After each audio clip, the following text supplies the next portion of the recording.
Muy bien, muy buenas tardes a todos y a todas. Es un gusto estar compartiendo este rato con ustedes. Me da la pauta de que yo no soy tan joven, que hay muchos de ustedes que no conozco, ¿no? Yo trabajé bastantes años en la pastoral juvenil, sobre todo en Mariló, pero bueno, los que eran jóvenes cuando yo estaba en Mariló, ya son padres, no diría abuelos, pero bueno. Así que bueno, pero un gusto. Ahí está mi nombre, soy Michael Moore, soy hermano franciscano. Actualmente vivo en Salta, en la capital, en el convento, en la iglesia San Francisco, y básicamente me dedico en los últimos años sobre todo a la labor universitaria, a la enseñanza y a la investigación en teología. Eh, Así que es un gusto compartir con ustedes este momento de reflexión que espero sea fructífero para todos. Voy a compartir pantalla y vuelvo a repetir, quizás para que no haya interferencias, los que tienen el micrófono prendido, por favor, les pediría que hay varios, si los pueden silenciar, o los anfitriones que los silencien, que yo no puedo. Bien, he titulado estas reflexiones La vida de Grecho a la Alberna. Aprender a vivir, aprender a morir. Un título quizás un poco estrambótico, no sé, pero a mí básicamente lo que me pidieron los hermanos era que hablara algo de el tema de Grecho y el tema de la Alberna. Y yo dije, bueno, a ver, eh, hagámoslo algo como más amplio, porque de hecho, como veremos, hace referencia al nacimiento y la Alberna hace referencia al fin de la vida, a la muerte.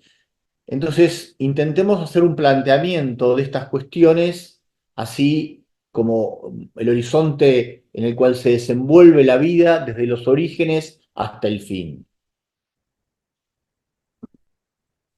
Abro un paréntesis, yo después les voy a compartir este PowerPoint, así que ustedes los que quieran tomar nota de algo, tomen nota, pero bueno, básicamente habrá una guía para que puedan seguir después o puedan revisitar algunos de los textos, de las ideas que están en el PowerPoint. La propuesta que les hago es esta, el itinerario, el breve esquema en este ratito que voy a hablar, unas palabras introductorias, luego voy a hacer una breve reflexión sobre el tema de Grecho, una reflexión sobre el tema de la Alberna, para cerrar con algunas claves más concretas bajadas para nuestra realidad. Y yo no sé, evidentemente, comenzando con la introducción, cuánto saben ustedes de lo que estamos celebrando, porque bueno, no los conozco, probablemente vienen de distintos contextos, algunos estarán más al tanto, otros no, pero los franciscanos, la familia franciscana, en estos años está de celebraciones, centenarios, 800 años de hay cinco grandes acontecimientos que en este tiempo estamos celebrando los franciscanos. El de la regla, que se cumplió el año pasado, 800 años de la regla. Bueno, a ver, perdón, para los que no saben, la regla es lo que escribió Francisco y que son como, a ver, el ideario, podríamos decir, o las pautas de vida y de conducta que Francisco compartió para los frailes a pedido de la iglesia. El Papa le dijo, bueno, a ver, poné por escrito qué es lo que quieren vivir. Suena feo porque no es una ley, no es una legislación. De hecho, quienes han leído las reglas se habrán dado cuenta. Son como pedacitos de evangelio. Pero bueno, la regla quiere decir eso, lo que regula la vida. Y se cumplieron el año pasado 800 años de su aprobación. El año pasado también se cumplieron 800 años de el acontecimiento, de la experiencia de Grecio, de la que vamos a hablar enseguida. Este año se cumplen 800 años de la experiencia de la Alberna. El año que viene se celebran los 800 años de esta famosa oración de Francisco, el Cántico de las Criaturas o el Cántico del Hermano Sol. Y en el 26 celebraremos la Pascua de Francisco, la muerte, ¿no? Francisco murió el 3 de octubre a la noche de 1226. Como se dan cuenta, durante el 23, 24, 25, 26, por lo tanto, los franciscanos hoy día estamos de fiesta. 5 grandes acontecimientos. A mí me pidieron hoy que hable de estos dos, ¿no? De Grecho y de la Alberna. Si lo pusiéramos en una suerte de línea de tiempo, esta línea amarilla sería una especie de línea de tiempo. Fíjense, tenemos Grecho al inicio, que hace referencia al nacimiento, porque es una celebración de Navidad, como veremos enseguida. Los últimos 3 acontecimientos hablan del tema de la muerte, el Alberna, los estigmas, el Cántico de las Criaturas y la Pascua en sí, la muerte en sí de Francisco, y en el medio la vida, a la que hace referencia la regla, porque la regla es lo que regula la vida de los hermanos, la regula, le da una impronta, dicen por acá tienen que ir. Por lo tanto, esto justifica un poco el título que yo puse. Es la vida total que va de Grecho, el nacimiento, a la Alberna, a la muerte. O sea, estos cinco centenarios que estamos celebrando están muy relacionados. Están muy relacionados, aunque yo hoy me voy a limitar a hablar de Grecho y Alberna, que es lo que me pidieron. Ahora bien, yo creo que esta pregunta es importante hacernos, ¿no? ¿Qué y para qué celebramos? ¿Qué significa esto de celebrar? Yo esto mismo se lo planteaba, creo que el año pasado a los frailes cuando compartí también una pequeña reflexión sobre el tema de la regla, ¿no? Cuando uno celebra algo, ¿de qué se trata? Fíjense nosotros, por ejemplo, no sé, el cumpleaños. Todos los años yo el 3 de agosto es mi cumpleaños y hago una fiesta. Pero, ¿qué celebro? ¿Qué significa? ¿Qué estoy celebrando? Hace un par de semanas celebramos la Semana Santa. Participamos más o menos de acontecimientos litúrgicos, más o menos divertidos o aburridos, pero ¿qué significó eso? ¿Qué significa todos los años que al inicio más o menos celebramos la Semana Santa y sobre el final del año celebramos la Navidad? ¿Qué significa celebrar? Yo creo que lo importante para decodificar, intentar decodificar esta pregunta, es poner en relación el ayer con el hoy. Poner en relación el ayer con el hoy. ¿Y por qué digo esto? Porque fíjense que estos acontecimientos de los que estamos hablando de Francisco de Asís sucedieron hace 800 años. Ayer en este sentido, ¿no? O sea, del pasado. Esto sucedió hace 800 años y le sucedió a Francisco de Asís. ¿Y qué tiene que ver conmigo? Porque claro, yo puedo tomar una actitud meramente pasiva y objetivar esta cuestión y decir, ah, bueno, lo que le pasó a él, qué lindo, qué interesante, lo aplaudo, hago una memoria y ya está. Pero ahí se pierde todo el input de significatividad que tiene el acontecimiento. O sea, ¿en qué medida, lo importante es, en qué medida esto me interpela a mí hoy, que no soy ni italiano ni del siglo XII? Que lo mismo podríamos decir respecto de Jesús, ¿no? No soy ni judío ni del siglo I. Y permítanme que lo diga así en bruto, lo que le pasó a Jesús y lo que le pasó a Francisco, le pasó a ellos.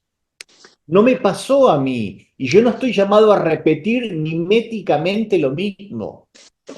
Hay una reunión. Entonces, si me dirijo al ayer, es para intentar entresacar algún significado que me interpele, que me ilumine, que me ayude hoy. Por eso pongo aquí en la flecha en amarillo, historia más significado. Tengo que dirigirme al ayer. Si estuviéramos en un curso de Cristología sería para fijarnos en la figura de Jesús de Nazaret.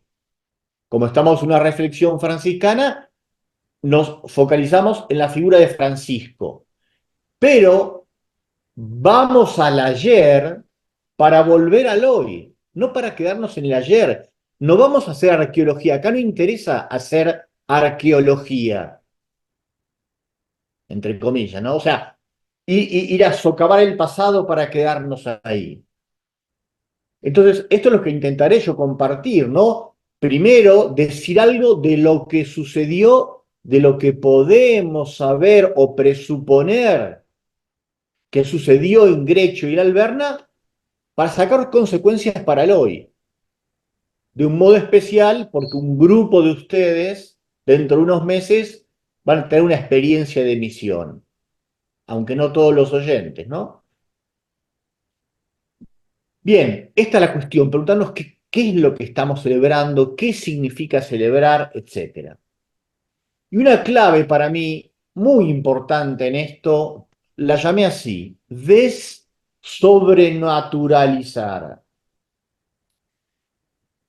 Esto que yo creo que es muy importante, desobrenaturalizar, eh, tanto para fijarnos en el acontecimiento de Grecio como en el acontecimiento de los estigmas. Y esto evidentemente podríamos aplicarlo también en la vida de Jesús, pero bueno, ahora estamos focalizados en la vida de Francisco. ¿Qué quiero decir con esto?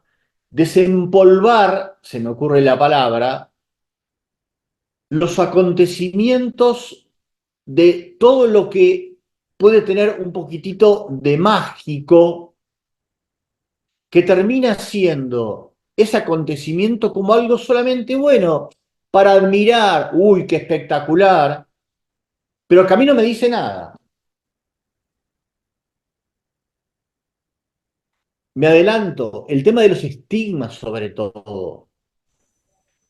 ¿Qué fue lo que sucedió? Si yo creo algo espectacular, mágico, que se apareció un ángel, que no sabemos si era un ángel serafín o un hombre, y tirando rayos, le atravesó las manos y los pies, una cosa. Bueno, eso le pasó a Francisco de Asís y a nadie más.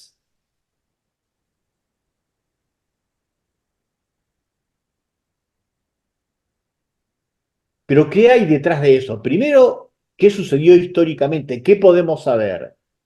Y luego, repito, ¿qué nos dice hoy? Porque si no, repito, cuando sobrenaturalizamos estas cosas con un halo de lo mágico, son cosas que dicen, bueno, pero esto es algo más para contemplar pasivamente que para sentirme interpelado activamente.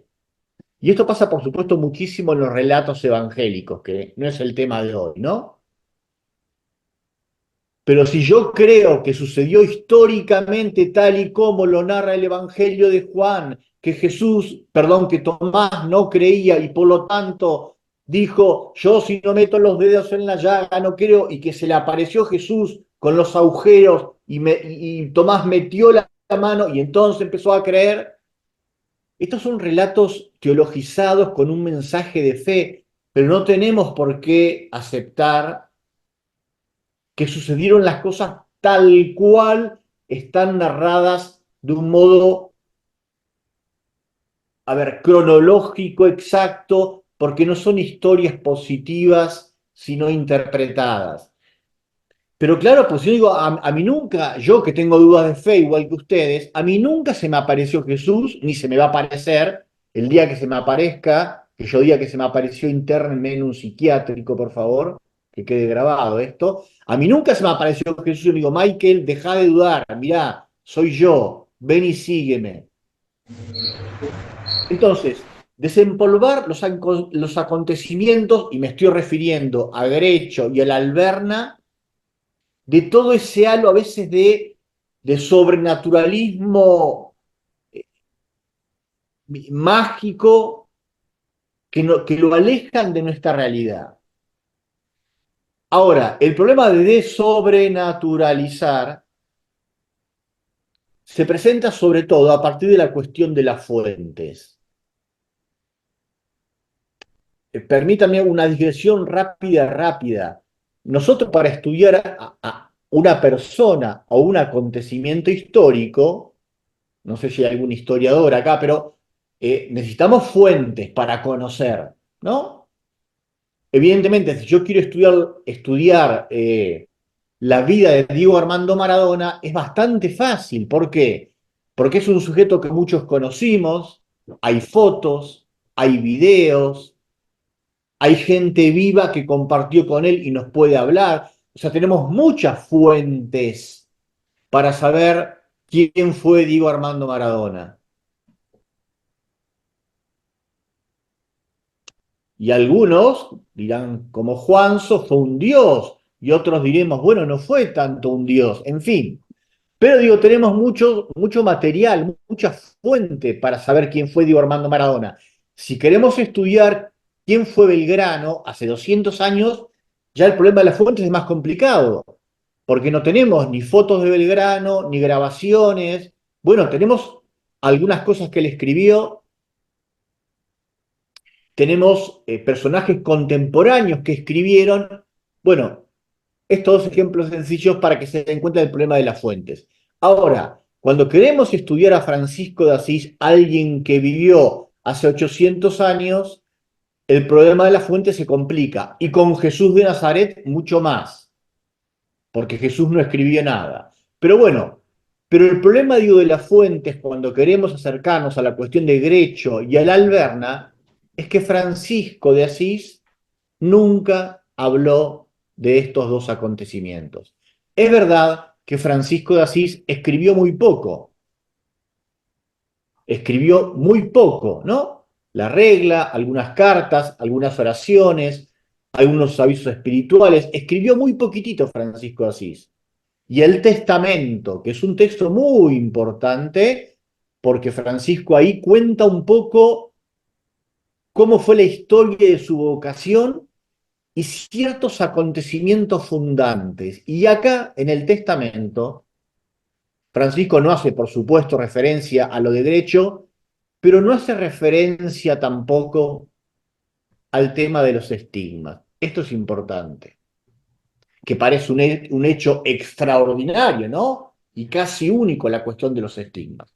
Entonces, con esto de sobrenaturalizar, digo, hay un problema también que viene de las fuentes. Porque la cuestión tanto de Grecio como de la Alberna nos la cuentan biógrafos. Es verdad que son biógrafos cercanos en el tiempo, pero no dejan de ser interpretaciones. Sobre todo Celano, que es el primero que escribió, el más cercano a los hechos, si quieren, el que menos los magnifica, el que menos los adorna, porque después, como suele suceder en la historiografía, se hace una bola de nieve y cada vez se le agregan más cosas. En la vida de Francisco esto es clarísimo. Pero aún Celano, repito, el primer biógrafo que nos cuenta estas cosas de Francisco en Grecio y en el Alberna, ya está dando una interpretación en un momento complicado. Voy a decir algo un poquito más adelante de esto. Pero entonces, mi consejo es, acerquémonos a pensar, a leer en estas cosas, intentando, a ver, quitando un poquitito el polvo de lo mágico, de lo espectacular, de lo sobrenatural en este sentido.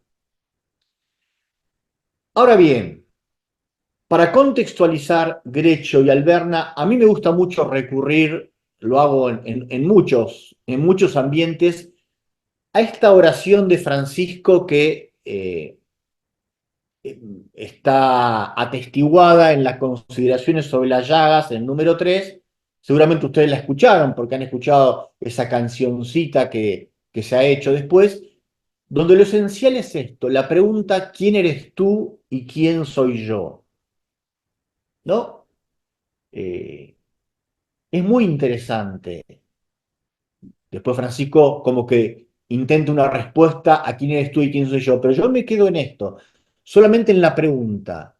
Francisco rezando quién eres tú y quién soy yo. Esto, alguno de los biógrafos, ahora no me acuerdo cuál era, también lo pone al inicio, cuando Francisco estaba intentando discernir qué quería hacer con su vida. Era un joven, eh, como muchos de ustedes, que quizás ahí lo veo, no era ya como Maxi que se había decidido a hacer la porción solemne, esto es lo que quiero. Era un joven, un poco más joven que Maxi, pero que todavía estaba buscando, no sabía bien lo que quería de su vida y se hacía esta pregunta fundamental, ¿no? ¿Quién sos vos? ¿Y quién soy yo? ¿Qué es lo que determina qué quiero hacer de mi vida? Que probablemente muchos de ustedes, los más jóvenes, los que tienen entre 20 y 25 años, sobre todo, se preguntarán, ¿qué quiero hacer de mi vida? Esta oración es hermosa y es una oración hermosa que yo les recomiendo para practicarla también ustedes en el silencio. Repetir esto nada más. ¿Quién eres tú y quién soy yo? Y bien, y Francisco de Asís se respondió a estas dos preguntas de alguna manera mirándolo a Jesús. Es lo que intenté hacer en este cuadrito, no sé si me salió muy bien. ¿Quién eres tú? Fíjense lo que está en amarillo. ¿Quién soy yo? Y el él. ¿Quién eres tú? Es el misterio de Dios. De esto trata la teología, ¿no? El discurso, el estudio sobre Dios. Pero no importa ahora. ¿Quién eres tú? Que es un misterio.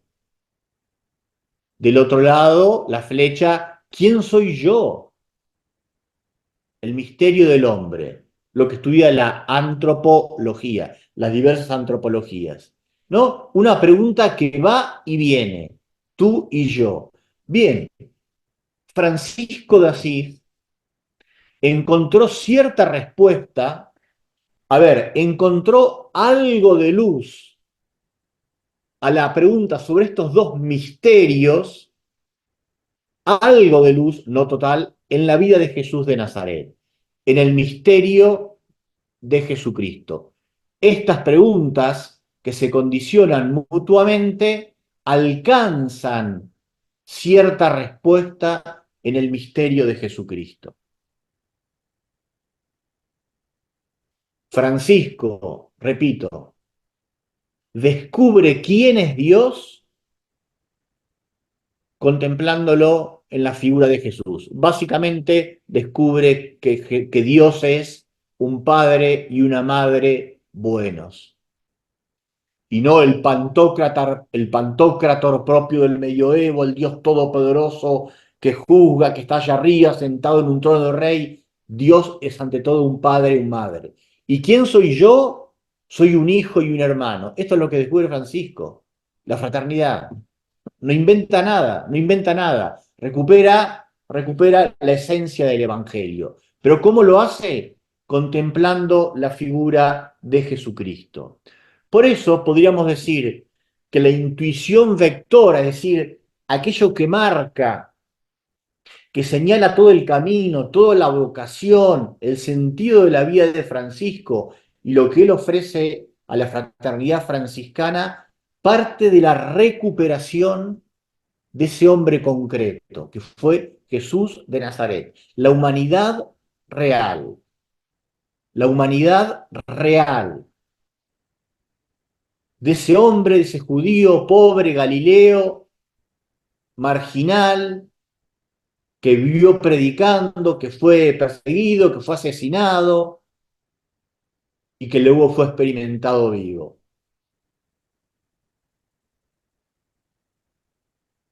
Esto tiene muchísimas consecuencias, en teología es muy importante, no puedo desarrollarlo más, o después si ustedes tienen preguntas al final, me las hacen, no hay problema, pero esto, la humanidad concreta, la humanidad real, es decir, ese hombre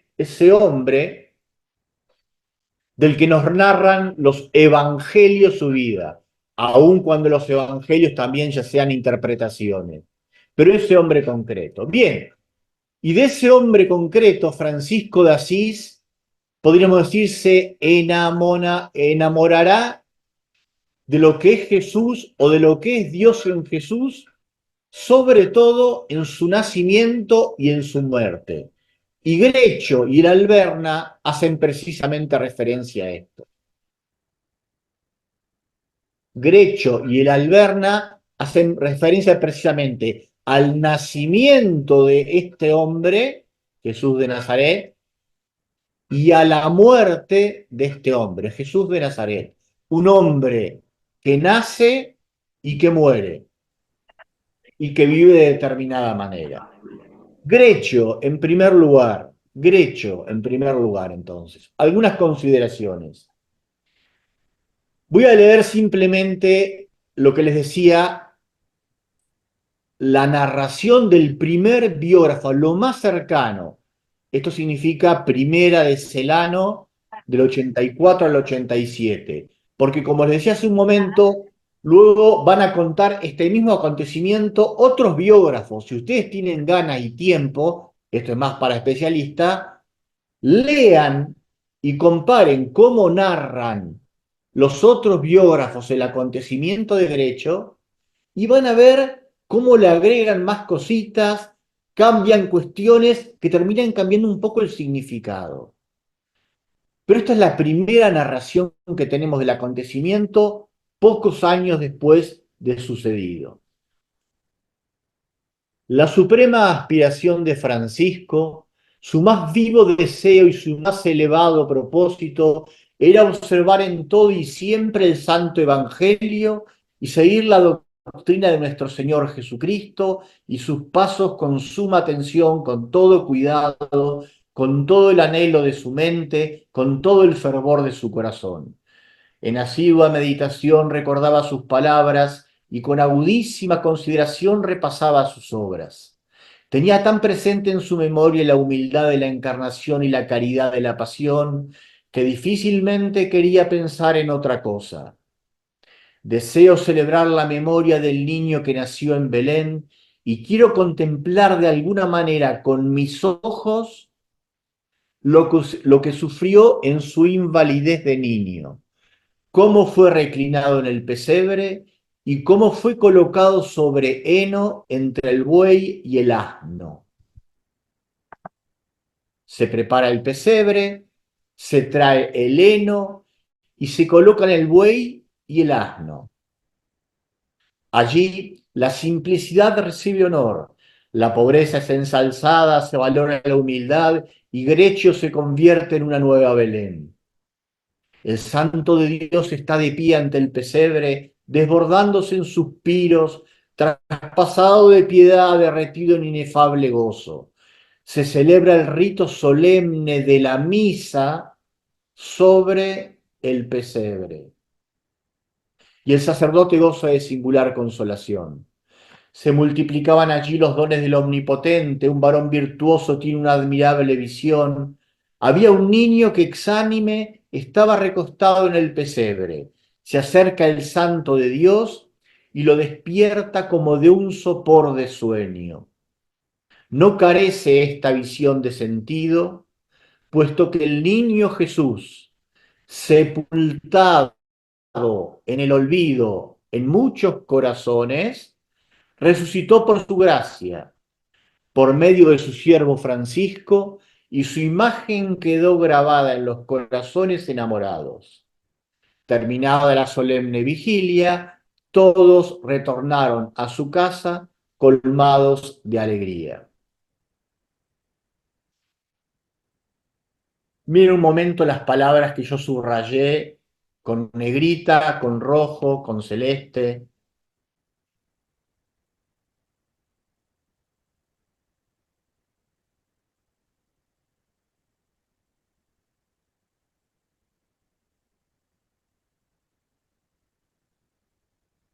Lo primero que hay que decir, Francisco no fue el inventor del pesebre, como solemos decir los franciscanos. Históricamente esto no es cierto, porque los pesebres vivientes ya se hacían en el medioevo, y en segundo lugar, esto es poco franciscano carismáticamente, que son de las cosas que decimos nosotros los franciscanos, y tiene muy poco de minorítico esto, ¿no? Porque aunque fuera verdad, Francisco inventó el pesebre. Es mentira esto. Los pesebres vivientes ya se hacían en el medioevo.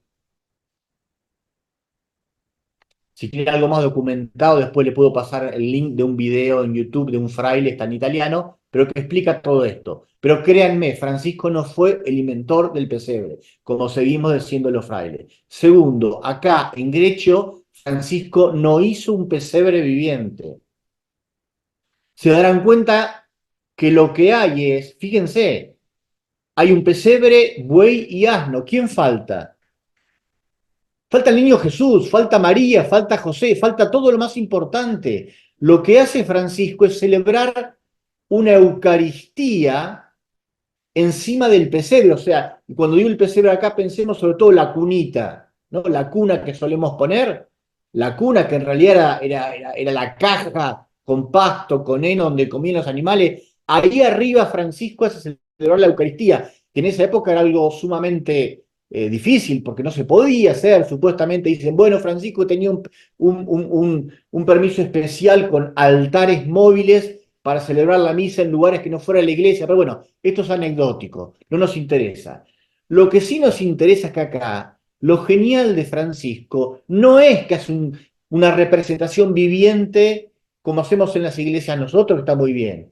Francisco lo que hace es celebrar la Eucaristía en contexto de pesebre, digo yo. En contexto de pesebre. Después, fíjense acá la palabra celeste, hay alguien, un hombre, seguramente el dueño del lugar, que tiene una visión. Él ve, se imagina que hay un bebé que cobra vida y que Francisco... Es una visión de este muchacho.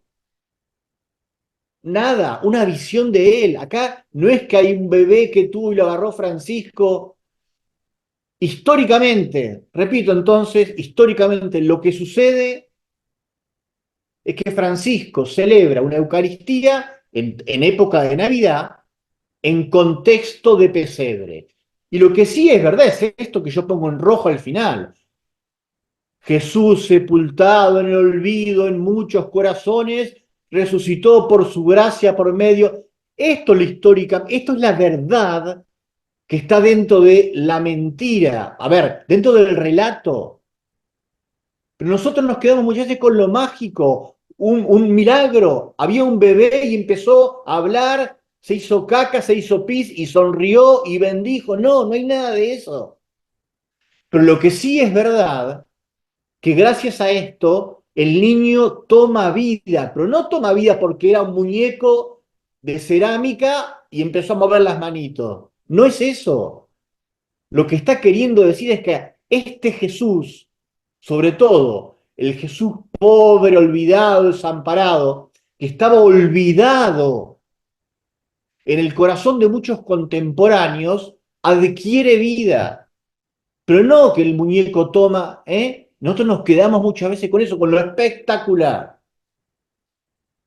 Entonces, digo, lo primero, Francisco no fue el inventor del pesebre, pero igual esto es secundario, ¿no? Fíjense, de lo que habla Celano es que hay un pesebre, un buey y un asno, pero no está Jesús. Francisco no hizo poner a Jesús. Lo de Jesús es la imaginación, la visión de uno que estaba ahí.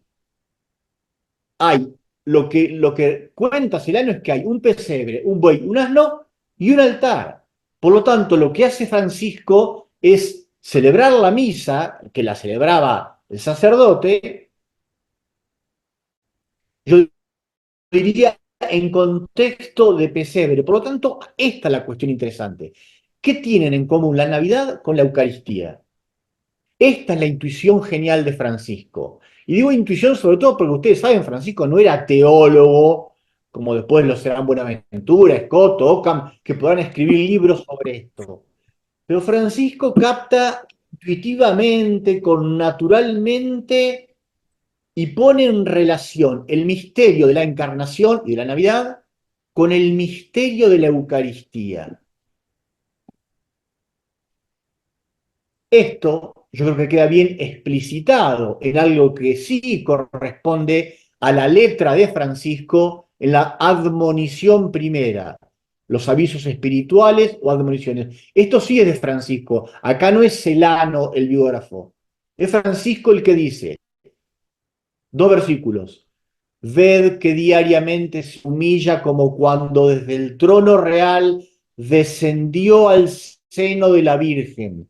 Diariamente viene a nosotros él mismo en humilde apariencia. Diariamente desciende del seno del Padre al altar de manos del sacerdote. O sea, Belén, Grecho, el nacimiento, la encarnación, tienen en común con la Eucaristía que este Dios en humilde apariencia, el escondimiento, el abajamiento. Yo digo, la Navidad, que está representada en Grecho, hace referencia a los inicios en la flecha del tiempo, pero hace referencia a los inicios de algo que será una constante a lo largo de toda la vida y de la muerte de Jesús, el alberna. La entrega genótica, anonadada, humilde, escondida.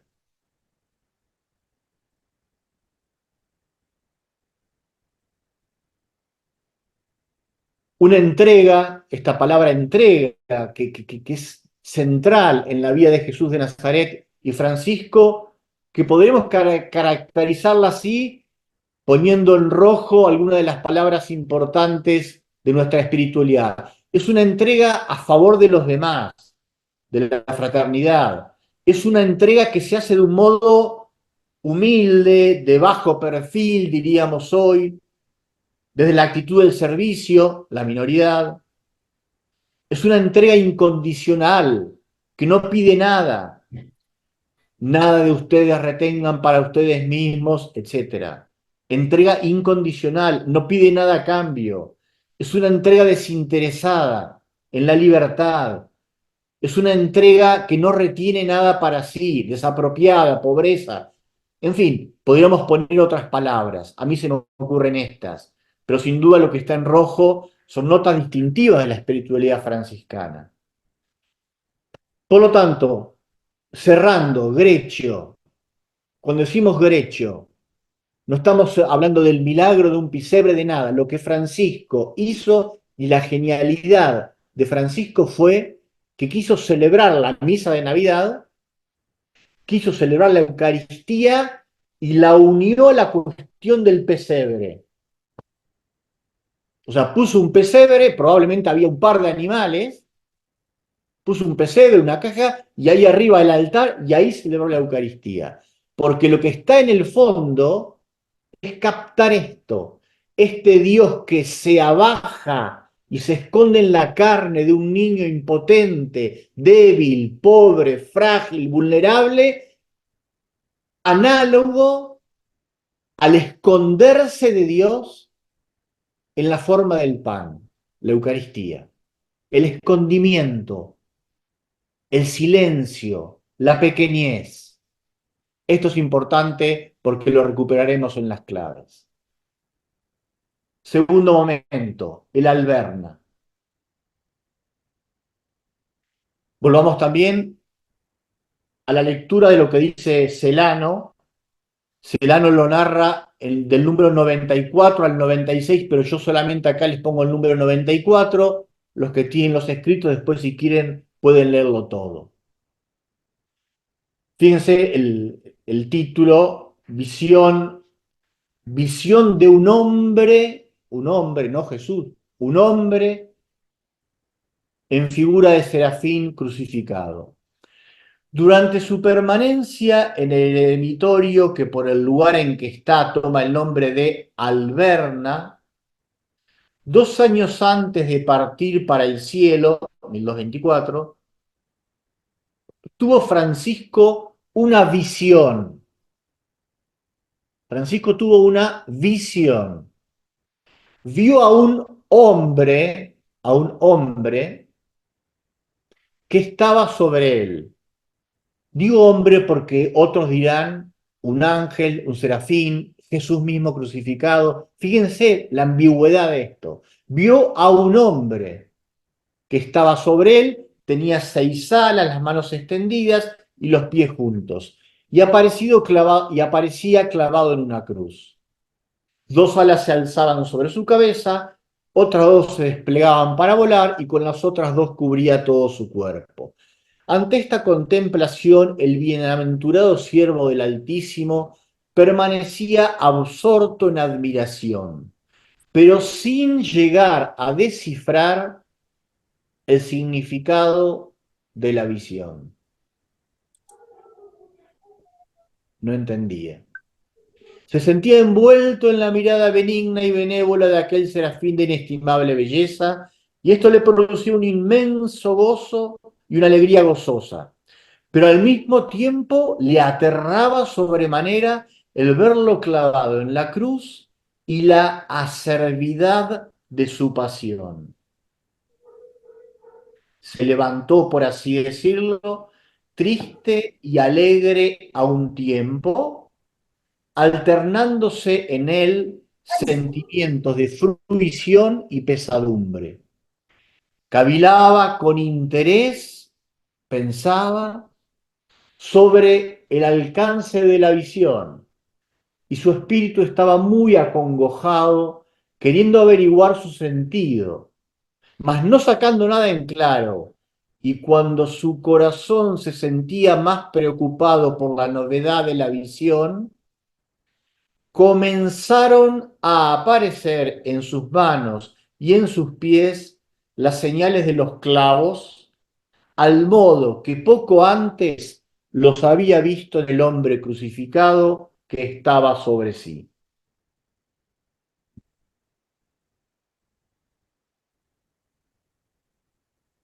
Repito lo que dije respecto al texto de Grecho. Si ustedes después leen la narración, las versiones que sobre este mismo hecho hacen otros biógrafos, van a haber enormes diferencias. Lo cual nos hace difícilmente poder Estúpida. con exactitud qué fue lo que pasó históricamente, en la historia. ¿Qué fue lo que pasó en aquel probablemente 14-15 de septiembre de 1224? ¿Qué fue lo que sucedió? ¿Qué fue lo que sucedió? Fíjese que Francisco habla de una visión. Y uno puede preguntarse, ¿y cómo llegó esta noticia? Porque Francisco estaba solo. León, probablemente el hermano León, estaría acompañándolo de lejos, pero ¿fue Francisco el que contó esto? ¿Sí o no? Y siendo algo que podría resultar tan importante, ¿por qué Francisco jamás lo nombró en sus escritos? Ah, no, por humildad. A ver, por humildad. Francisco en otros momentos no duda en decir, a mí Dios me dijo que, el testamento, el Señor me reveló que, el Señor me... O sea, lo habla con una certeza, con una seguridad de algo que yo nunca me animaría a decir, a mí el Señor me reveló que... Entonces, esto de decir, no, por humildad era tan humilde, Francisco, no se sostiene muy en pie para mí ese argumento. Y luego fíjense lo que dice acá, que esto es un problema también. ¿Cuándo aparecieron esas llagas que tenía Francisco? Comenzaron a aparecer, ¿cuándo? O sea, acá no dice que Francisco estaba así y en un momento, ¡pum!, y salió con las 5 marcas. ¿Cuándo? Después de un día, 2 días, después de...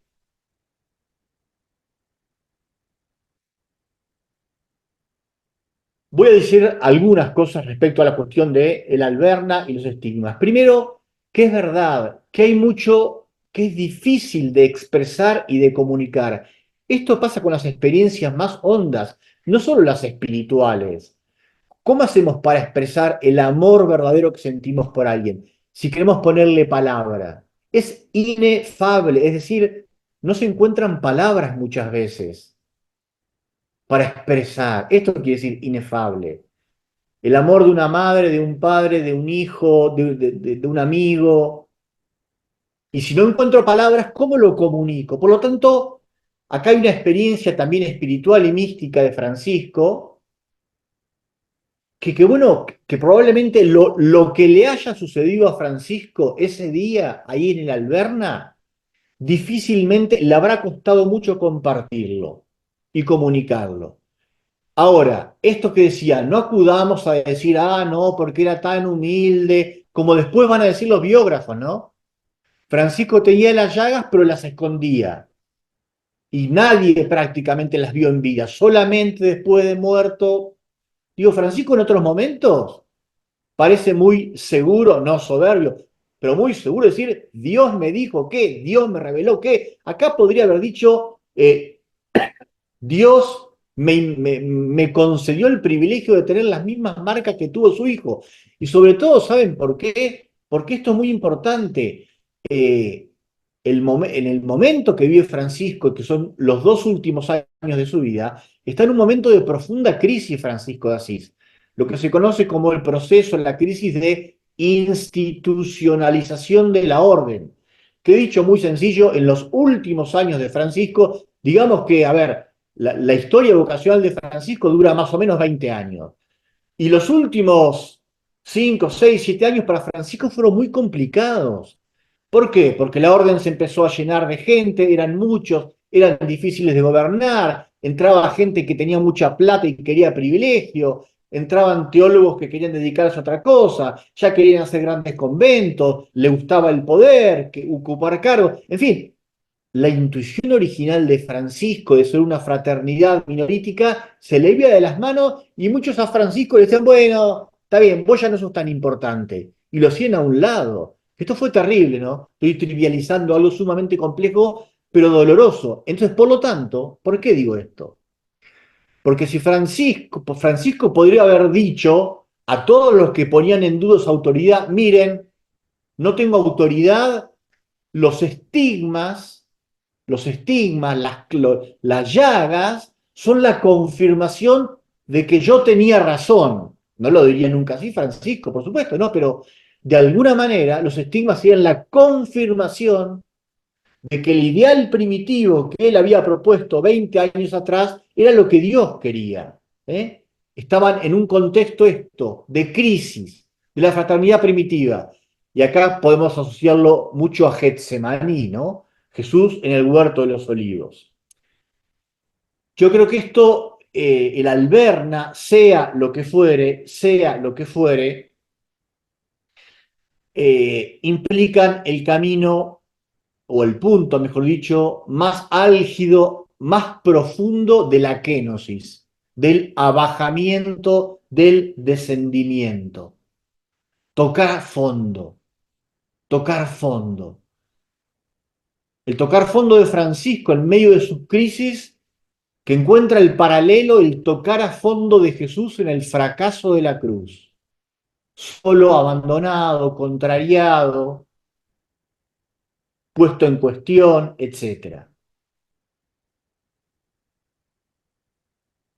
Y como toda experiencia de cruz es ambigua, ¿no? Francisco sentía gozo y temor, amor, dolor, que será un poco también la ambigüedad de la experiencia de la cruz, de confianza, desconfianza, esperanza, desesperanza.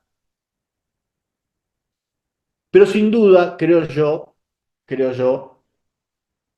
eh, las llagas sí confirman el camino de la regla. O sea, fíjense que habíamos dicho que Grecho es el nacimiento y la regla que celebramos el año pasado, la regla es la vida, la vida. Los estigmas son de alguna manera confirmación de la regla, sea lo que haya sucedido. Y acá abro un paréntesis donde dejo a la libre interpretación de cada uno qué fue lo que sucedió históricamente. porque más allá de lo que sea que sucedió históricamente, creo que Francisco al final de su vida está totalmente identificado con Jesús crucificado. Pero repito, más allá de que haya pasado lo que haya pasado. Para algunos, sucedió lo que quizás es más común o más vulgarizado. A Francisco le aparecieron llagas milagrosamente, sobrenaturalmente. Esa es una hipótesis histórica plausible. Pero evidentemente lo interesante de esto es que hace condicionar nuestra imagen de Dios. No quiero detenerme demasiado en esto porque, bueno, no es el tema en concreto, pero claro, si yo creo que este Dios se aparece a través de un hombre o ángel, serafín o Jesús crucificado, que tira como unos rayos, o sea, que directamente interviene en la carne de alguna manera y hace aparecer estas llagas, bueno, por supuesto que tengo vía libre para creer en todo tipo de apariciones, Cristos sangrantes, vírgenes llorosas, etcétera, etcétera. Yo no voy por ese camino. Otra hipótesis de muchos historiadores, y me parece interesante, no se horroricen, es que Francisco, nadie duda en general que Francisco tenía lastimaduras. Nadie, repito, nadie duda en general que Francisco tenía algunas lastimaduras. Pero algunos teólogos e historiadores franciscanistas, importantes, yo no soy franciscanista, hablan de que probablemente lo que tenía Francisco, y que no apareció el 14 de septiembre, sino probablemente antes, era lepra, o llagas, consecuencia de la lepra, o de alguna enfermedad que contrajo cuando estuvo en Oriente.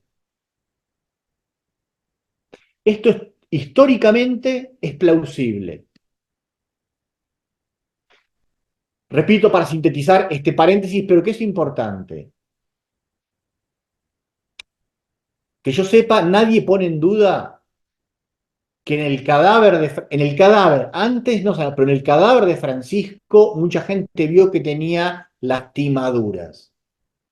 Algunos lo atribuyen a este hecho milagroso, por decirlo de alguna manera, sobrenatural. Y claro, dense cuenta ustedes de esto, ¿no? Pónganse en contexto. Para los franciscanos, en esa época, en el 1200, que sufrían muchas contradicciones, sobre todo de curas del clero, muchas veces celosos, que ponían en tela de juicio la vida de los mendicantes, entre ellos la de los franciscanos. Para esos franciscanos decir, nuestro fundador tuvo las llagas de Cristo, es decirle, ven que tenemos razón, y encima después la iglesia concedió la festividad litúrgica. Hay una fiesta litúrgica. El único santo cuyas llagas, estimas, tiene una fiesta litúrgica son las de Francisco. Entonces, para ellos, esto era un confirmar nosotros y somos verdaderos, somos buenos y hasta somos los mejores. Bueno, eso va por un lado. Ahora, lo otro, Francisco tenía llagas por su contacto con los leprosos, probablemente la lepra se le manifestó de a poco o más después, o de alguna enfermedad traída en Oriente, no quita a que esas llagas, esas lastimaduras, sean la confirmación, la identificación de Jesús, perdón, de Francisco con Jesús crucificado, en este caso el Jesús crucificado con los leprosos. Pero fíjense, es lo que le pasaría, esperemos que no, a muchos de ustedes que van a ir a misión al norte y que se contraigan alguna enfermedad y les salga, no sé, grano, llaga. No hace falta que diga, se me apareció un Jesús, no, pero es una consecuencia, O sea, es una muestra, una identificación de ir a dar la vida, un tiempo de tu vida, en lugares donde quizás te puedas contagiar una enfermedad que va a ser producto del seguimiento de Jesús crucificado. ¿Entienden lo que quiero decir? No hace falta recurrir a un ángel que se apareció. Entonces, y con esto cierro este paréntesis que abrí, si ustedes prefieren seguir aceptando esto, que se apareció algo sobrenatural, bueno, pero esto condiciona nuestra imagen de Dios, ¿no? O pueden dejarlo con el signo de pregunta. ¿Qué fue por qué Francisco tenía esas llagas? Ahora, de lo que no podemos dudar, de lo que no podemos dudar, o sea, aunque Francisco no hubiera tenido las llagas, de lo que no podemos dudar, de que Francisco se identificó con Jesús de Nazaret, con la humanidad de Jesús de Nazaret a lo largo de toda su historia. Esto no lo podemos dudar. Y de su amor ardiente a Cristo crucificado, más allá de que haya tenido las marcas de los clavos o no.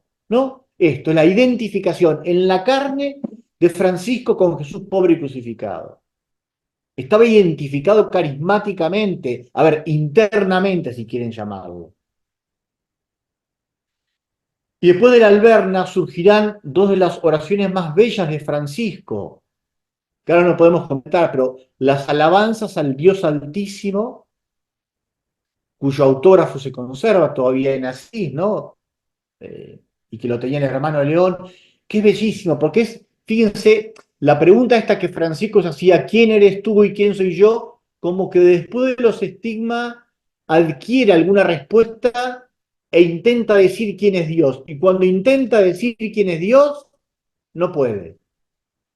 Porque nombra, creo que son 34 imágenes, metáforas para decir quién es Dios.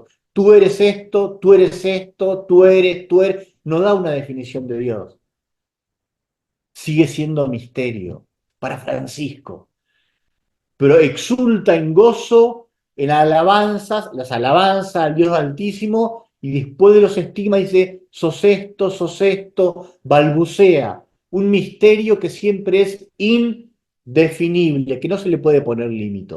Y después de la alberna también termina de escribir algo que quizás ya había comenzado, que es el Cántico de las Criaturas, que habla de la reconciliación universal con todas las criaturas. Terminando con lo de el Alberna. Entonces, Francisco es estigmatizado, dice relación a Jesús crucificado a través de las llagas. Repito, Francisco estigmatizado se relaciona con Jesús crucificado a través de las heridas, las llagas. Ahora, ¿qué podemos decir de estas llagas que vienen de la historia? Es decir, las heridas de Francisco no vinieron de lo alto, vinieron de abajo. Su dolor vino de la historia, de sus opciones de vida, igual que Jesús de Nazaret. La cruz a Jesús de Nazaret, los latigazos, los lanzazos, las heridas, son consecuencias de la vida, no son cruces que manda Dios, no son sufrimientos que manda Dios para purificar, para santificar, lo que quieran decir, las barbaridades que hemos dicho a lo largo de la historia de la iglesia. Entonces las llagas vienen de la historia, los dolores, las contradicciones, las persecuciones que muchos de ustedes probablemente las estén sufriendo en su trabajo, en la universidad, en la vida concreta, en la vida familiar, con amigos, los dolores, esos son. Los dolores, los sufrimientos no vienen de lo alto, sino de lo bajo. Son consecuencia, digo, de opciones de vida asumidas. Y que en definitiva muestran la identificación con el dolor ajeno. O sea, no tanto con Jesús crucificado en abstracto, sino el Jesús crucificado en los crucificados. Y esto es lo interesante de decir que las llagas de Francisco vinieron a consecuencia de su estar con los leprosos.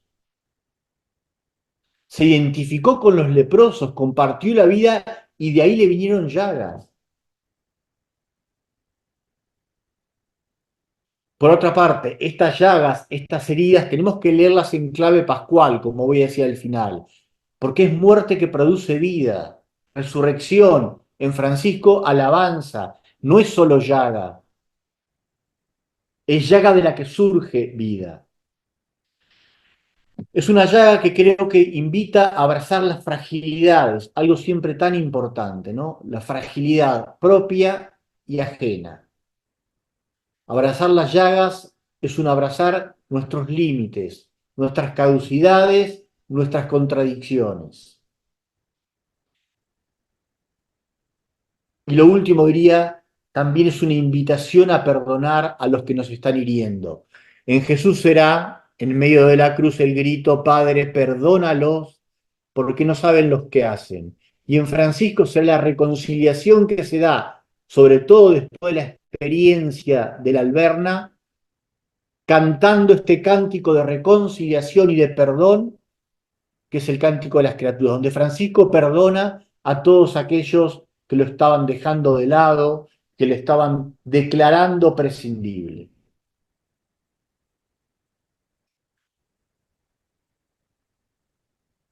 Y termino entonces con las bajadas a nuestra realidad, lo que yo llamaría algunas claves,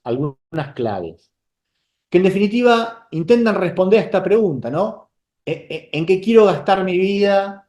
¿Cómo ser feliz habiendo tanta gente que sufre, que no es feliz? Fíjense, es la pregunta del sentido de la vida, ¿no? Que es para los jóvenes, los que tienen 20, los que tienen 40 y los que tenemos 60 también. ¿En qué quiero gastar mi vida? ¿En qué quiero seguir gastándola? ¿En qué quiero gastar mi vida? O, de otra manera, ¿cómo ser feliz? Porque para eso hemos sido creados, ¿no? Para ser feliz. Pero ¿cómo puedo ser feliz yo habiendo tanta gente que sufre, tanta gente infeliz a mi lado? La pregunta del millón, ¿no? ¿Cómo estar bien yo, que puedo estar bien, habiendo tanta gente que no la pasa bien? O dicho de otra manera, y retomando los tres momentos, nacimiento, derecho, vida, la regla, muerte, estigmas, a lo largo y a lo ancho como vector. ¿Cuáles son los innegociables de mi vida? Que quiero que me acompañen desde el nacimiento hasta la muerte, atravesando toda mi existencia. ¿Cuáles son? Esta es una pregunta, a mí me encanta hacerla, la hago siempre, en los retiros, en las charlas. ¿Cuáles son los innegociables de mi vida cristiana, ¿no? Porque se presupone que somos cristianos y al modo franciscano. Bueno, a mí se me ocurrió sintetizar, no sintetizar, tirar algunas claves,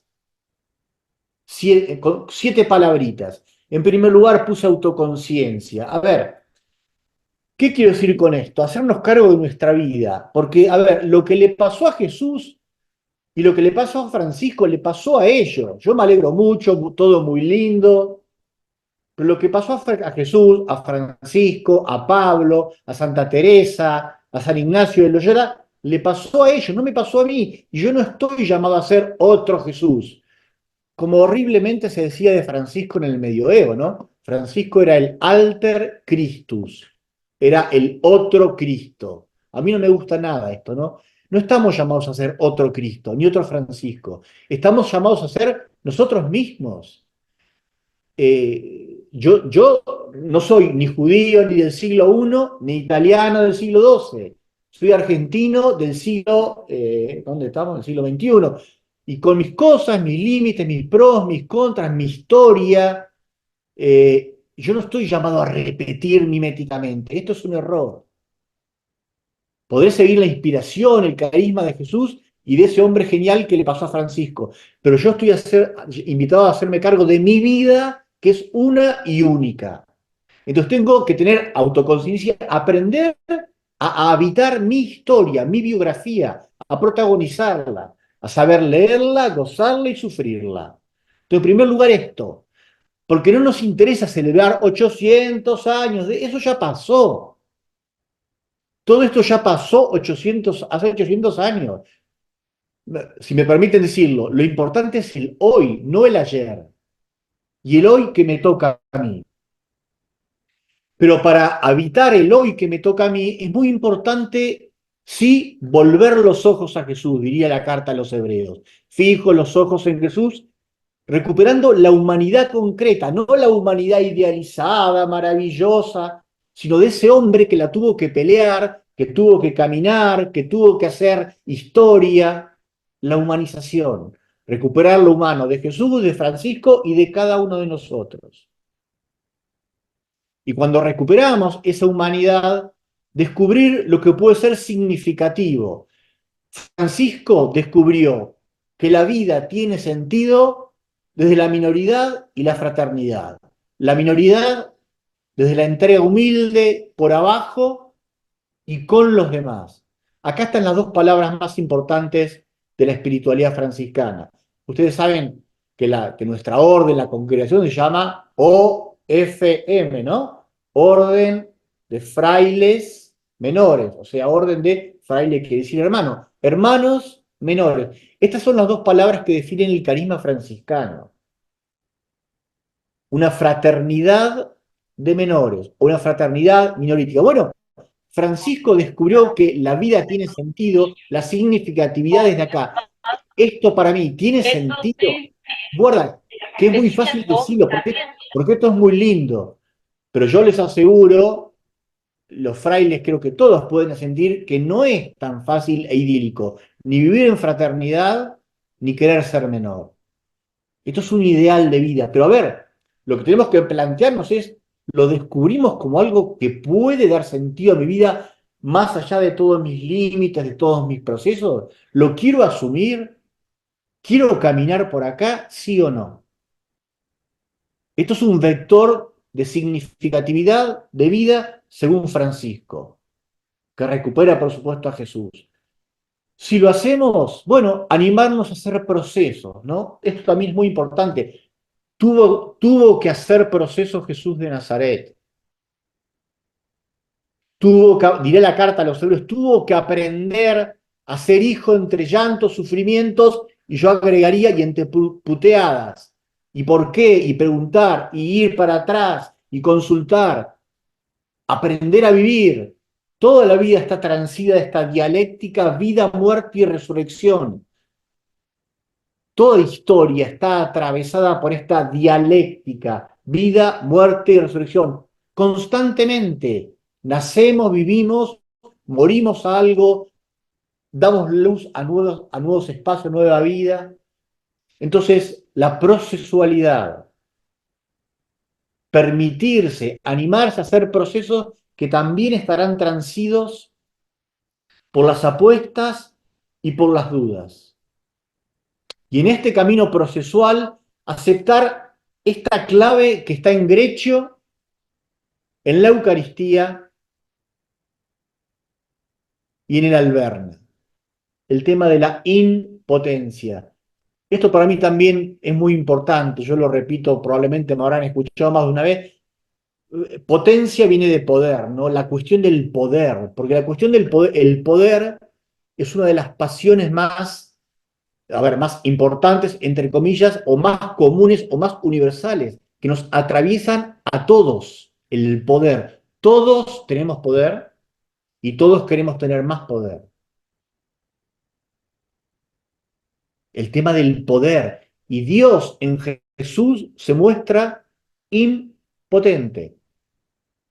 Esto es lo genial de Francisco, ¿no? El niño de Belén que él celebra en Grecio, el niño es impotente por naturaleza, un bebé no puede nada. La Eucaristía que él celebra en Grecio, la hostia con la Eucaristía, es una realidad inerme. ¿Qué puede un pedazo de pan? Nada. ¿Qué puede el hombre crucificado al que hace referencia la Verna? Nada. La impotencia atraviesa la vida de Jesús y del Dios de Jesús. Y esto es lo que recupera Francisco y que se pone sobre el tapete en esto que estamos celebrando en estos octavos centenarios, tanto de Grecho como de la Alberna. Grecho, Eucaristía, Alberna, el tema de la impotencia. Frente a la prepotencia a la que estamos acostumbrados a vivir de los políticos, de muchos jerarcas de la iglesia, de nosotros, entre nosotros. Creemos en un amor que solo propone, fíjense, imponer, proponer. El camino de una impotencia centralizado en el tema de la entrega. Lo que dice Francisco, ¿no? La entrega que es la encarnación, la entrega que es por las manos del sacerdote, la hostia consagrada, y la entrega final que para Jesús es la cruz y para Francisco en el Alberna, porque hay un poco que Francisco cierra y dice, ok, el gran acto de desapropiación de Francisco, que dice, ok, la fraternidad en realidad que vos me pidiste que yo geste es tuya. El último gran gesto de pobreza. No apropiarse de la orden y bueno, dejar que la orden siga sus caminos. Y en todo caso, permítame estas metáforas de los estigmas, de que si nos duelen las manos y las tenemos atravesadas, que sea de tanto abrazar el dolor, si nos duelen los pies, que sea de tanto caminar caminos pedregosos, que si nos duele el costado, sea de tanto amar sin exigir gratuidad. Y por último, vivir todo esto en tensión, sobre todo ahora a los que van en misión, porque en el encuentro con los otros, los que van a ir para el norte, vamos a tocar sin duda mucha fragilidad, mucho dolor, mucha muerte, pero también mucha fiesta, y mucho gozo y mucha resurrección. Por lo tanto, la tensión está de vivir de vivir o de sentipensar en clave pascual. Los que vayan de misión tocarán mucho dolor, mucho límite, mucha frustración, de parte de ustedes mucha impotencia porque no van a saber qué hacer, pero sepan también disfrutar, gozar de la vida y la resurrección que verán en el otro y que le ofrecerá el otro. Porque en el encuentro con el otro, con minúscula, nos estamos encontrando con el otro, con mayúscula, que nace, vive y muere. Dios en Jesús sigue naciendo, viviendo, muriendo y resucitando en el otro con minúscula. Y termino con dos textos de literatura, un texto de uno de los libros más bellos que se escribió sobre San Francisco, que es Sabiduría de un pobre. Los que están encargados de la misión obliguen a todos a leerlo y a meditarlo más de una vez. Es de las cosas más bellas que se escribieron sobre San Francisco de Asís y más acercadas a la historia, a pesar de que no es una biografía histórica, pero narra los últimos años de Francisco en medio de la crisis y es muy cercano, creo yo, a la historia, a pesar de que está narrado en lenguaje poético. Y en el último capítulo, Francisco, en el diálogo con el hermano León, en el cual está impostado el libro,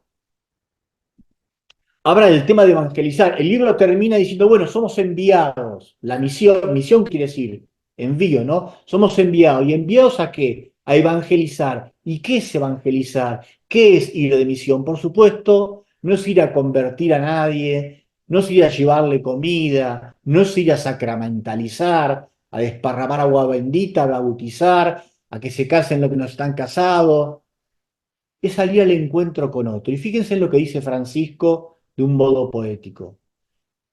¿Has pensado ya lo que es evangelizar a los hombres?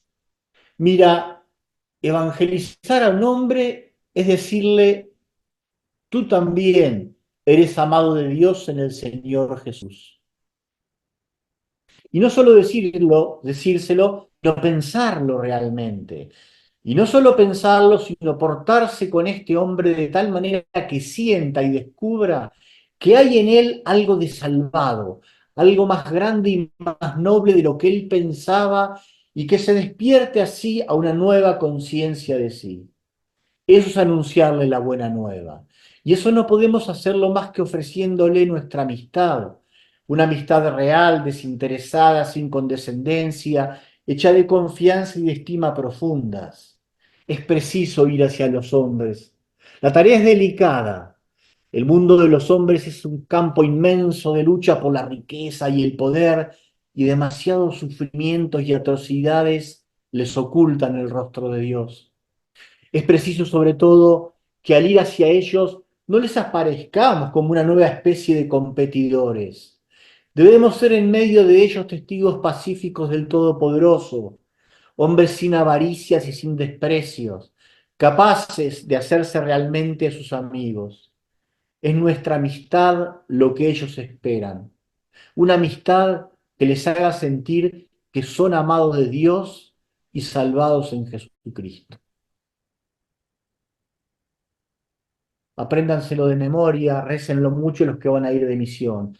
Ir a misionar es ir a decirle al otro, vos sos importante, vos sos importante, porque sos amado por Dios. Todo lo demás es secundario. Y termino con este poema de el gran don Pedro Casaldáliga, titulada Oración a San Francisco en forma de desahogo. Compadre Francisco, ¿cómo vas de gloria? Y comadre Clara y la hermandad toda, por acá en la tierra vamos mal viviendo. Grande la codicia y el amor pequeño. El amor divino es muy poco amado y es flor de una noche el amor humano. La mitad del mundo de hambre se muere y la otra mitad del miedo a la muerte. Hay pocos alumnos que tomen en serio la sabia locura del Santo Evangelio. Señora pobreza, perfecta alegría, anda en los libros más que en nuestras vidas. Hay muchos caminos que llevan a Roma. Belén y el Calvario salieron de Troya. Nuestra madre iglesia mejoró de modos, pero hay mucha curia y carisma poco. Frailes y conventos criaron vergüenza, más en sus modales que por vida nueva. Tecnócratas muchos y pocos poetas. Muchos doctrinarios y menos profetas.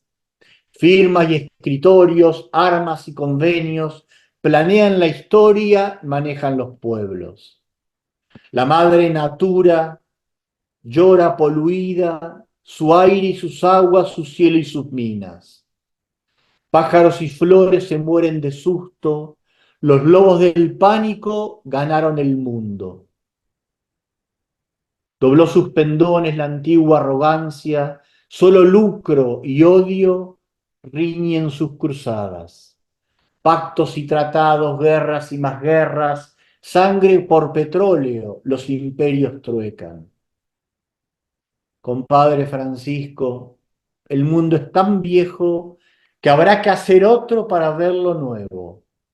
Cuando Jesucristo y Nuestra Señora vengan a ayudarnos a mudar la historia, contamos contigo en aquella hora y comadre Clara y la hermandad toda.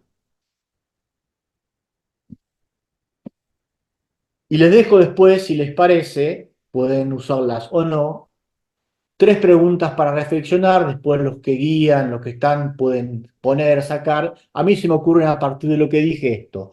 ¿Cuáles son en mi vida de fe las tres apuestas innegociables? Esto y esto para mí es central en mi vida de fe. Segunda, ¿qué consecuencias trae para mi vida de fe el creer que Dios, el creerlo verdaderamente, que Dios en Jesús se muestra impotente? Que Dios se muestra impotente con la única arma del amor desarmado. Y después, ¿qué implica el aceptar que la historia está en nuestras manos, lo que hagamos o que dejemos de hacer. Cuando vayamos al norte o cuando vivimos cada ida. La historia, mi historia, la historia del pueblo, de la fraternidad, está en mis manos, en nuestras manos, no directamente en las de Dios.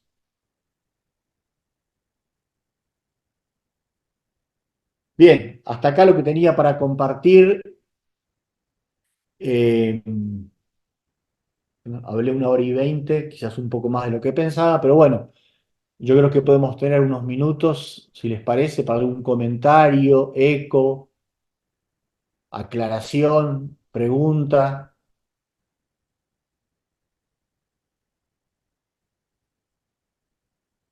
Dejo acá a los coordinadores, Jesús, Fer.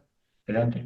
Sí, vamos a hacer así. O pueden ir como levantando la mano, apretar ahí abajo para ir pidiendo el diálogo. Tendremos 10 minutitos, 15 no más. eh, Así que no todos van a poder. Pero quizás alguna resonancia o alguna pregunta. Sí, no hace falta que sea pregunta, puede ser un eco, resonancia. Yo después le mando a Fernando, hacia Fernando el PowerPoint y que él ve cómo se los manda porque no sé cómo están anotados, pero bueno, yo después le mando para los que quieran volver a ver algo.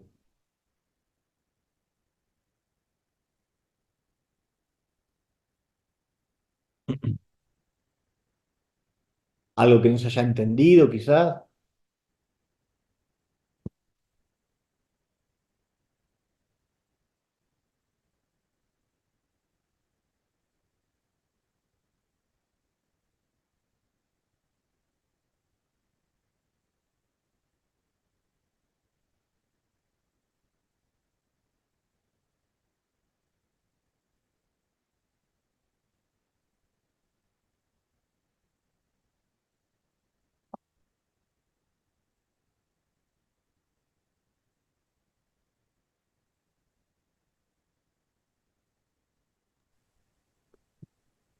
Adelante, Victoria.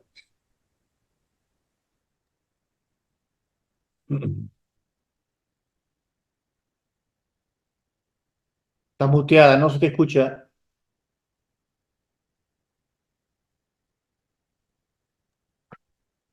No se te Aparece, escucha, ¿no? aparece el micrófono abierto, pero no, Sí, pero no, no no te tenés escucho. sonido. Son los auriculares. Ahí sí. No, yo quería agradecer porque fue muy informativa la charla. Nunca había pensado en Francisco de esta manera. Y bueno, la verdad es que me sirve un montón porque ya que voy a ir a la misión en julio, me gustó muchísimo, la verdad, eso. Nada más. Y aparte estuve anotando la frase esa, como a veces pasa que yo he ido a misionar antes y a veces pasa que las personas están tan tristes que te preguntan por qué vas o por qué los estás escuchando y eso de que es decirles nada más que ellos importan y darles un hombro para llorar o escuchar es fantástico. Así que la frase me gustó mucho, así que la anoté. Está buenísima. A mí me parece que a Es mí una también. buena respuesta.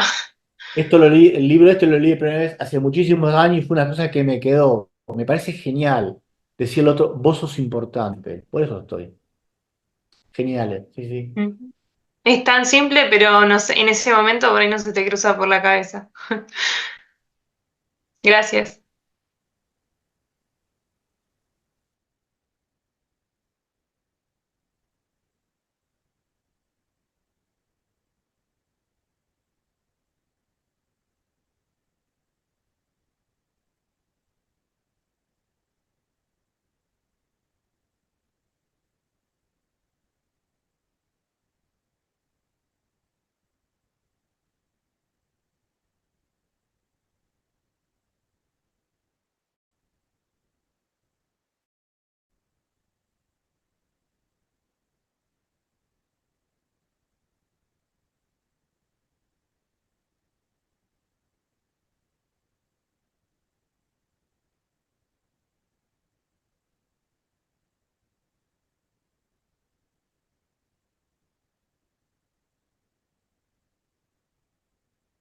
Bueno, a ver. ¿Algún fraile?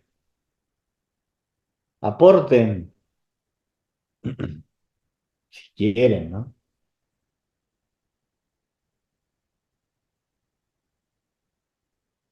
Ahí Leoncito, por ahí quiere preguntar algo.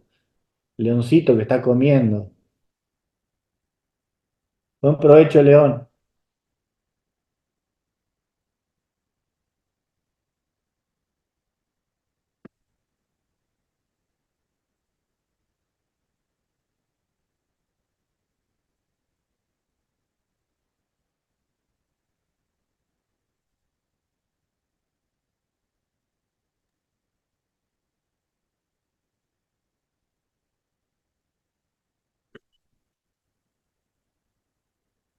No sé qué aplaude Maxi.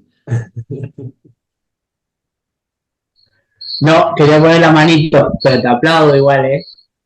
Ah, No, me quedaba con resonando un poquito esto que decías, más allá del hecho histórico de las llagas, eh, cómo, cómo también tiene que ver con, más allá de lo que pase, lo que pasó en la carne de Francisco, que es algo exterior a él lo que lo marca, ¿no? Como es algo que si bien es Jesús a quien se identifica, pero hay una alteridad que es la que marca, ¿no? Y me parecía como lindo la prestar atención a aquellas cosas que nos marcan, que nos afectan, que nos conmueven, que nos movilizan para poder prestar atención como termómetro en la vida y como en la misión, ¿no? Como aquellas cosas que van generando huellas. sí. Pero fíjense, permítanme hacer un paréntesis que no viene, que viene también al caso, porque, a ver, lo que decía al principio a veces de sobrenaturalizar. Yo esto, la verdad que leyéndolo hace un tiempo me hizo caer en la cuenta, cuando uno lee, yo cuando leía la vida de Francisco, el tema decía, bueno, Francisco se convirtió cuando el Cristo de San Damián le habló, ¿no? El Cristo de San Damián le dijo, ve y repara mi iglesia que como ves está en ruina. Y claro, es un hecho sobrenatural que un Cristo, que una imagen te habla, que se da en la capilla, en el ambiente místico. Estudioso franciscano, y yo después lo hice esto, qué interesante que en realidad cuando Francisco tiene que hablar de su conversión no habla de eso, ni lo nombra el Cristo de San Damián, y habla de la experiencia con los leprosos. Es decir, es en la realidad, en la vida vivida y en la vida crucificada y en el encuentro con el otro, con alguien que viene de afuera, como dice Maxi, pero no de un serafín, de un ser sobrenatural, de un hombre herido, crucificado, que en ese momento eran leprosos, ahí es cuando Francisco cae en la cuenta. O sea, recuérdenlo, ¿no? Los frailes lo saben, por supuesto, pero quienes no, lean el Testamento, es un texto muy importante, y al principio, cuando Francisco narra su historia, dice, lo que me hizo cambiar de vida fue el encuentro con los leprosos, no el encuentro místico, espiritual, milagroso, ahí frente a un crucificado. Es algo que vino de afuera y de abajo, diría yo. De afuera y de abajo. Juanzo. Gracias, Michael. Me gustó mucho. Así que gracias por lo compartido. Lo primero, quizás muy simple que se me venía, era como qué importante leer los textos con atención.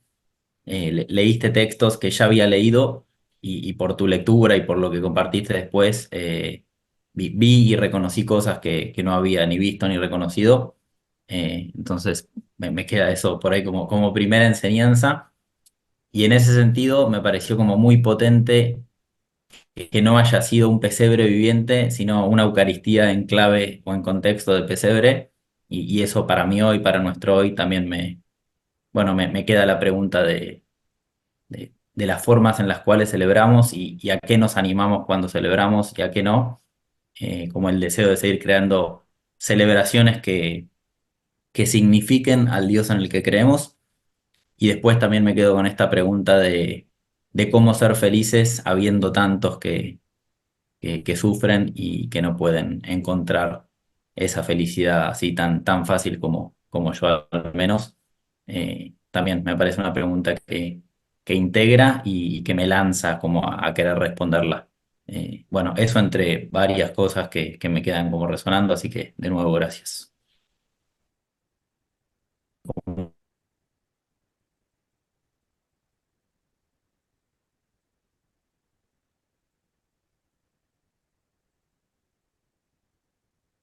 Una cosita adicional. Michael, una cosa, gracias. Me parecía como muy interesante esta clave de la impotencia, eh, que la veo evidentemente en mi vida y como posibilidad para el tiempo que vamos a celebrar en julio, ¿no? En el tiempo de misión.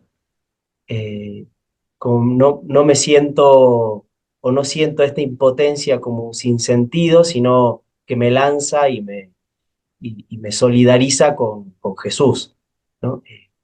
Que se, que se encarnó, que vivió, que murió, que resucitó. Entonces, como, gracias por eso. El tema de la impotencia, digo, es importantísimo, pero porque evidentemente no es que Jesús no puede nada, porque de hecho si nosotros estamos acá reunidos, es porque lo que hizo Jesús pudo algo, pudo generar una comunidad de creyentes, o sea, el tema es a través de qué, o sea, cómo predicó Jesús, cómo intentó predicar e instaurar el reino, ese es el tema, ¿no? Con qué armas? O no estamos diciendo Jesús impotente, o sea, no pudo nada, no sirvió para nada, sino cómo lo hacemos, cómo salimos al encuentro del otro, cómo anunciamos el Evangelio, con qué medios.